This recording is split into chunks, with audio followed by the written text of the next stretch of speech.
Pride and Prejudice by Jane Austen. Chapter 4.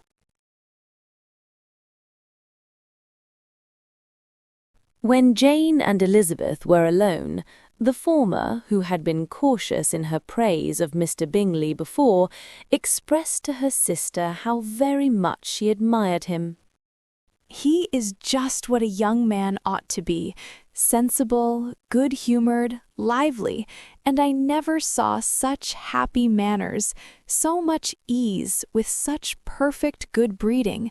He is also handsome, which a young man ought likewise to be if he possibly can. His character is thereby complete."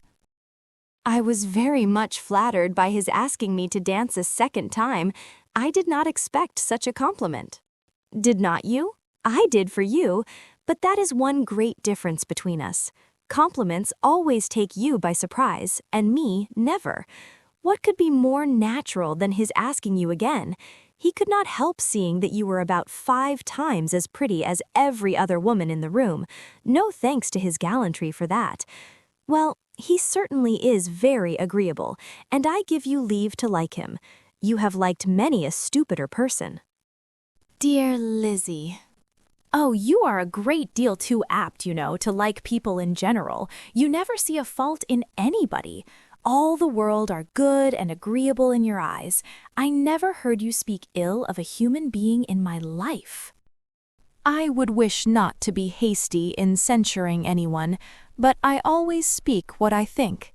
I know you do, and it is that which makes the wonder. With your good sense to be so honestly blind to the follies and nonsense of others. Affectation of candor is common enough. One meets with it everywhere. But to be candid without ostentation or design, to take the good of everybody's character and make it still better, and say nothing of the bad, belongs to you alone. And so you like this man's sisters too, do you? Their manners are not equal to his." "Certainly not at first, but they are very pleasing women when you converse with them. Miss Bingley is to live with her brother and keep his house, and I am much mistaken if we shall not find a very charming neighbor in her." Elizabeth listened in silence, but was not convinced.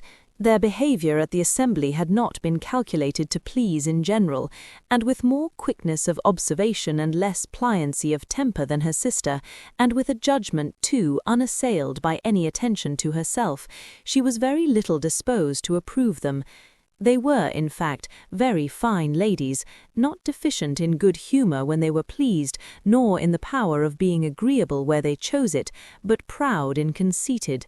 They were rather handsome, had been educated in one of the first private seminaries in town, had a fortune of £20,000, were in the habit of spending more than they ought, and of associating with people of rank, and were therefore in every respect entitled to think well of themselves and meanly of others. They were of a respectable family in the north of England, a circumstance more deeply impressed on their memories than that their brother's fortune and their own had been acquired by trade. Mr. Bingley inherited property to the amount of nearly £100,000 from his father, who had intended to purchase an estate, but did not live to do it. Mr. Bingley intended it likewise, and sometimes made choice of his county, but, as he was now provided with a good house and the liberty of a manor, it was doubtful to many of those who best knew the easiness of his temper, whether he might not spend the remainder of his days at Netherfield, and leave the next generation to purchase. His sisters were very anxious for his having an estate of his own, but though he was now established only as a tenant, Miss Bingley was by no means unwilling to preside at his table, nor was Mrs. Hurst, who had married a man of more fashion than fortune, less disposed to consider his house as her home when it suited her.